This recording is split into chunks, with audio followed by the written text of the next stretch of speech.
Hi guys, welcome back to the Caffeinated Classroom. If this is your first time here, my name is Marie. I'm a high school English teacher in San Diego, California, and I love teaching.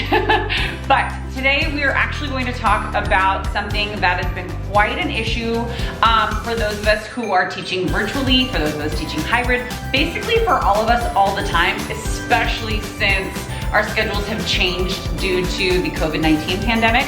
However, this is absolutely a thing that happens for every teacher everywhere, and it's how to get the most out of your very limited instructional minutes without just slamming through information and absolutely pulverizing kids and their little brains in the process. So I'm going to tell you my best strategy for making the most of instructional minutes without making it hurt.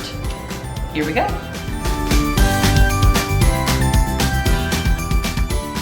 All right, let's talk about my number one strategy for squeezing the most educational juice. This is kind of going to a gross place, so I'm gonna let that metaphor go. But basically getting the most out of your instructional minutes. I have one tactic and one tactic only that I will share with you today, and that is strategic use of bell ringers or warm-ups, or first five, whatever it is that you're going to call these things. I call them bell ringers. It's the things, the work, the activity, the focus that you want your students to complete or to have during that first portion of class, whatever that means to you, whether it's 5 minutes, whether it's 2 minutes, whether it's 10 minutes. There are strategic ways to use those minutes to do more than just, and I say just not like in a minimizing way. This is an extremely important use of bell ringers or warm-ups, but bringing students down to center, getting them ready for class, getting everything quiet. It's a great behavior management tactic. It is a wonderful, focus and behavior management, like I already said, strategy to get students ready to learn, but they can also get them primed for the actual content that's going on. I know a lot of you are listening going, yeah, duh, I get it. Bear with me because I use my bell ringers not just to prime students for the content of the day, but also in a very strategic way so that they're almost like mini assessments sometimes. I'm gonna stop the whole teaser thing and just go for it. Actually, before I get into it, I want you to know that I have a freebie for you since we are talking about bell ringers today. My podcast partner Amanda and I, with our podcast, the Brave New Teaching Podcast, if you haven't listened to it, please listen in. I think you might enjoy if you're watching my channel. I have it linked down below, but we have created 3 weeks worth of bell ringers for the month of November. So if you're watching this when the video comes out, head to the link down below and sign up so you can get 3 weeks of bell ringers for the month of November that are asking your students to think about, to practice, and to foster gratitude in their lives. And they're not just fluffy bell ringers, they're rigorous and content and standards based. And we're quite proud of ourselves. So I have this for you. I didn't want to forget because I often forget these sorts of things. But let's talk about, before we can talk about the way I'm using bell ringers right now, we need to talk about my school schedule. If you missed last week's video, fun fact, I'm in the same shirt because I filmed that video about 5 minutes ago. I'm a working mom. I don't have time to film videos every week. I batch that stuff. Anyways, I went through what my schedule looks like right now that I'm completely virtually teaching and how I treat each day. I'm gonna give you a quick rundown of that, but check out that video if you haven't seen that before. I also went through my 2 teaching areas because life is crazy and I need 2 areas, just so you can see my little setup. But bell ringers. So Mondays, Wednesdays, and Fridays right now that I'm fully virtual are live Zoom meeting days with my classes. Every single day there's a bell ringer, Monday through Friday, but the days of the week have a little, I'm not making sense, so let's backtrack a little bit. Every single day of the week, students complete a bell ringer for my class. It is the one constant that happens every single day. The type of bell ringer, what I ask them to do with it is different, and that kind of has a system to it. Mondays, Wednesdays, and Fridays, we meet live.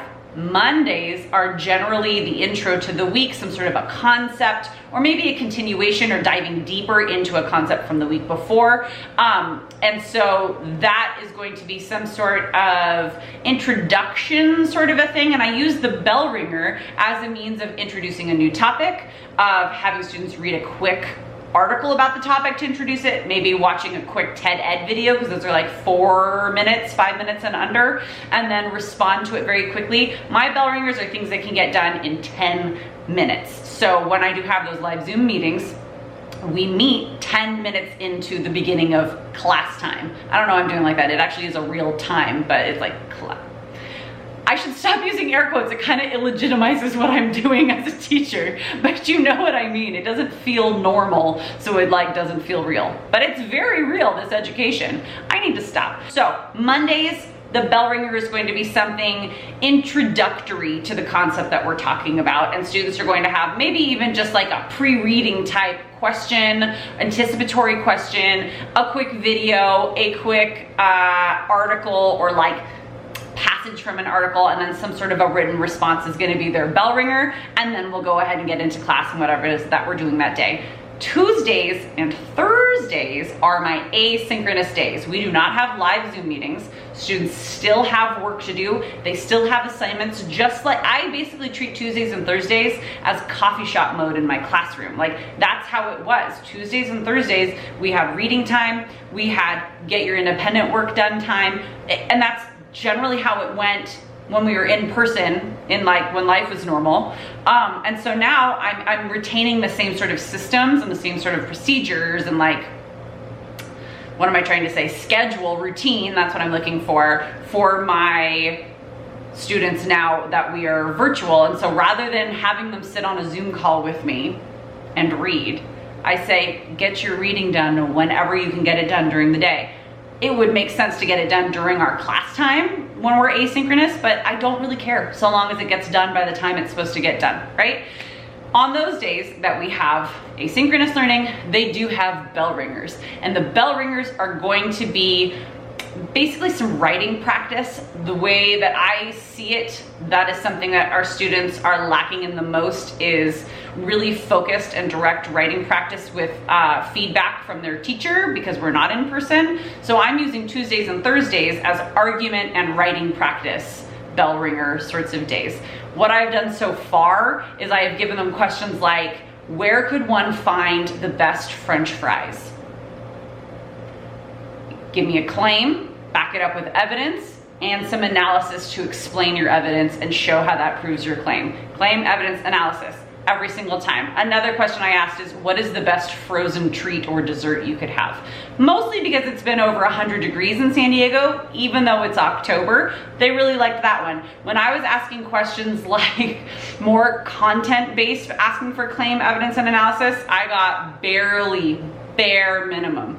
When I asked water, sparkling or still, I got novels from these kids, and I was able to see that they do have that critical thinking and those reasoning skills when they care, when it's asking about their favorite type of candy, chocolate or fruity, and they can tell me their claim, chocolate, evidence, whatever it is, analysis, explaining with anecdotes and really analyzing that evidence. It's pretty phenomenal. So Mondays, content intro. Tuesdays, some sort of claim, evidence, analysis, argument practice. Wednesdays is normally some sort of like a literary analysis collaborative kind of a day. So I will introduce with some sort of a lit term, or maybe even a question about something that we're reading, but just to like really use it as a warm up to get directed into what we're doing that day. Thursday, again, argument, claim, evidence, analysis, and they've been all food-based, like I said, so far anyways, and they're getting better and better. And I did say one time, okay, let's be serious right now. Which toppings constitute the perfect pizza? The diatribes that I got in response were phenomenal. So try it in your classroom. It's pretty great. And then Fridays, I normally have assessments, and I like to use that bell ringer as a review for whatever the assessment is. So for instance, last Friday, one of my classes had to write like a lead-in and analysis to a quote that I chose out of Fahrenheit 451, the book that we're reading right now. And so for their bell ringer, I had them practice and look at different types of lead-ins and explain to me when they might use each type of lead-in or context builder, whatever it is that you call it, like the jargon, right? And then that led them perfectly into their quiz. So there you have it. I generally don't share very mind-blowing or like super avant-garde sorts of information here. It's stuff that I know you guys already know because you're amazing and brilliant fellow teachers, but sometimes it helps to see it all succinctly and hear the way another teacher does it. So here you go. Thank you so much for watching. I hope all is well. I hope you are happy. I hope you are healthy and safe and things are going well enough.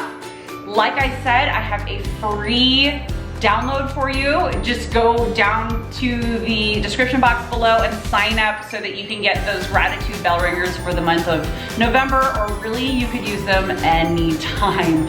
We could all stand to have a little bit more gratitude in our lives, and I'm really excited to use them with my own students, so I'm excited for you guys to have them as well. And with that, I will see you guys next time. Thank you so much for watching. Bye.